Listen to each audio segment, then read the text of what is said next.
Hi friends, இன்றைக்கி என்ன பார்க்கலாமா? ஸோ இன்றைக்கி சூப்பரான ஒரு 5 மினிட்ஸ் பிரேக்ஃபாஸ்ட் தாங்க. என்ன செய்யலாம் அப்படின்னு யோசிச்சிட்டே இருக்கீங்களா? ஸோ குயிக்காக இந்த 5 மினிட்ஸ் பிரேக்ஃபாஸ்ட்டை பண்ணுங்கள். சுட சுட இட்லியும் வித் இந்த கருவேப்பிலை சட்னிங்க சூப்பராக இருக்குங்க. ட்ரை பண்ணி தான் பாருங்களேன். நான் கொடுத்துருக்க இந்த ரெசிபீஸை ட்ரை பண்ணி பார்த்துட்டு கண்டிப்பாக எனக்கு மறக்காமல் சொல்லுங்கள்.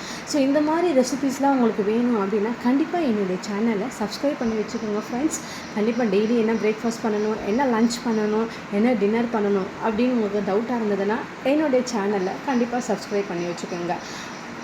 மறக்காமல் லைக் பண்ணுங்கள், ஷேர் பண்ணுங்கள், கமெண்ட் பண்ணுங்கள் அண்ட் மறக்காமல் சப்ஸ்கிரைப் பண்ணுங்கள் ஃப்ரெண்ட்ஸ். ஓகேங்களா? ஸோ உங்கள் வீட்டில் 2 இட்லி சாப்பிட்றவங்க கூட 4 இட்லியாக சாப்பிடுவாங்க. ட்ரை பண்ணி தான் பாருங்களேன். இந்த கருவேப்பிலை சட்னி உடம்புக்கு அவ்வளோ நல்லதுங்க. ஸோ குட்டீஸும் சாப்பிட்லாம், பெரியவங்களும் சாப்பிட்லாம். ஸோ நம்மளோட ஹேர் க்ரோத்துக்கும் ரொம்ப ஒரு சூப்பராக இருக்குங்க. ஸோ கண்டிப்பாக ட்ரை பண்ணி பாருங்கள் ஃப்ரெண்ட்ஸ். கண்டிப்பாக என்னுடைய சேனலில் சப்ஸ்கிரைப் பண்ணுங்கள் ஃப்ரெண்ட்ஸ். தேங்க்யூ, பாய். அடுத்த வீடியோவில் பார்க்கலாம்.